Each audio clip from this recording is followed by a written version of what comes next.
કુતિયાણાની ખૂબ જ ચર્ચિત બેઠક અને હાઈ પ્રોફાઇલ બેઠક જેને માનવામાં આવે છે એ હંમેશા ટોક ઓફ ધ ટાઉન છે જ્યારથી ચૂંટણીની જાહેરાત થઈ છે ત્યારથી 16મી તારીખે મતદાન યોજાવા જઈ રહ્યું છે ત્યારે હવે નેતાઓ પણ પ્રચાર પ્રસારમાં લાગી ગયા છે અને અહીં ખૂબ જ રસપ્રદ જંગ જોવા મળી રહ્યો છે। કાંધલ જાડેજા અને ઢેલીબેન ઓડેદરા વચ્ચેનો જંગ છે જ્યારે ઢેલીબેન ઓડેદરાના પરિવારમાંથી 4 સભ્યો છે જેઓ ચૂંટણી મેદાનમાં છે અને કાંધલ જાડેજાના નાના ભાઈ કાના જાડેજા છે તેઓ પણ ચૂંટણી મેદાનમાં છે અને એટલા માટે જ અહીંની ચૂંટણી ખૂબ જ રસપ્રદ પણ બની ગઈ છે।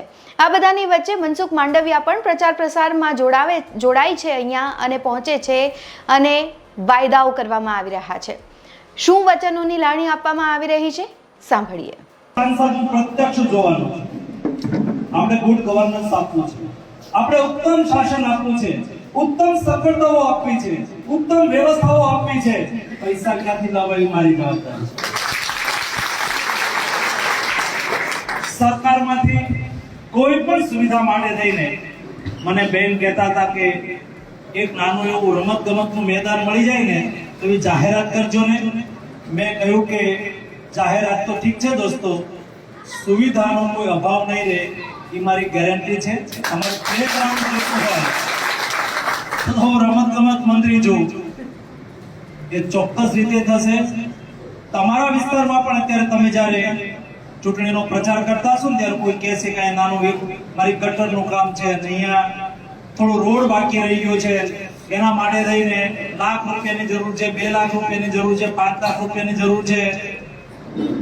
દોસ્તો તમે મને પૂછ્યા વગર મારી ગ્રાન્ટ જાહેર કરી દીજો, હું આપી દઈશ।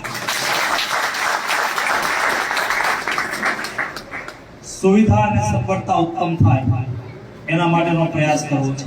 કોઈ પણ વ્યવસ્થાનો અભાવ ન રહે એની ચિંતા કરવી છે। આ દિવસ સુધી સારું થયું છે, ઘણું સારું નગરની અંદર થયું છે, એનાથી ઉત્તમ કરવાની જવાબદારી મારી છે દોસ્તો। અને સફળતાઓ ધીમે ધીમે આપણી આવશ્યકતા મુજબ આપણે વધારવી છે। એના માટે થઈને ચૂંટણી લડવા માટે થઈને જીતવા માટે થઈને થોડું પ્લાનિંગ, બહુ સારી વાત અર્જુનભાઈ કરી રહ્યા હતા। તમારે 2 થી 3 બૂથ છે એક વોર્ડની અંદર, 3 બૂથ થી વધારે તો છે જ નહીં। 2 બૂથ છે, 4 ઉમેદવાર છે, 4 ઉમેદવાર છે, 2 બૂથ છે, કાંઈ કરવાનું નથી ભાઈ, તમારે 2 કામ કરવાના છે। કરશો? કરશો? આજે તારીખ છે 7, 8, 9, આજે 8 છે, આજ 8 તારીખ છે, કાલે તારીખ છે 9, 9, 10, 11, 12, 13, 14 સાંજે પ્રચાર બંધ થાય એટલે 6 દિવસ પાક્કા છે। 6 દિવસમાં તમારે પ્રચાર કઈ રીતે કરવાનો?